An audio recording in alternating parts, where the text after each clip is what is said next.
sheekada xanaha uu dhowaan ba idin soo diyaariyey walaalkiin Dalmarinho kana soo diyaariyey degmada Walaweyn dhalinyarta ku nool. Haddaba waa sidee bal nala arag.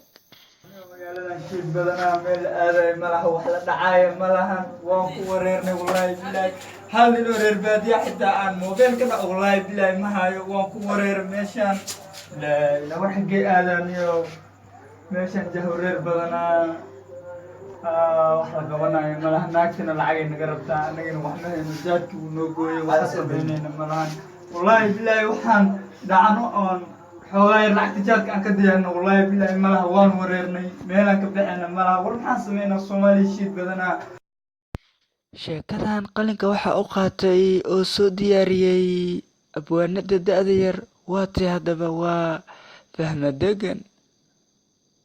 meelaha wax naga helaayeen iyo maynuun aniga ku wareeran iyo Walaweyn aan shid iyo balaayaan la kulana adna naaga shukaansanosaa istaleefka arkee maya Sheekadan dhowaan waxay ka socon doontaa Dalmarinho channel. Fadlan si aad sheekadan oo la socoto subscribe channelka.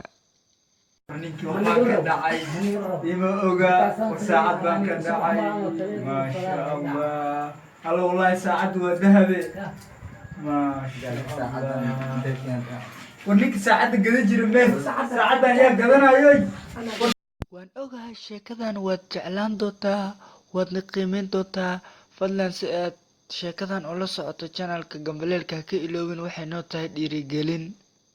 jirta isu dhibtay دين وانا بيركوكا maya deen in adeero ma jirto in adeero deen haddii la heli lahaa waa aniga waa lagu sheegay tuuga dadka dhacda waa lagu sheegay inta kanaadka laga fartiyay wax dhiciisa waxaas Haddaba sheekadan xiisaha iyo xamaasadda badan waxaa wada jiraya Cabdulaahi Hilaac, Maxamed Muudey iyo Dalmaryare.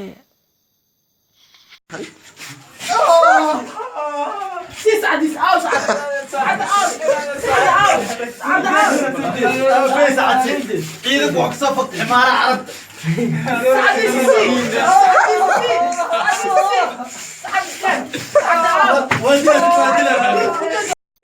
Sheekadan xiisaha xambaarsan waxaad kala socon kartaan Dalmarinho channel.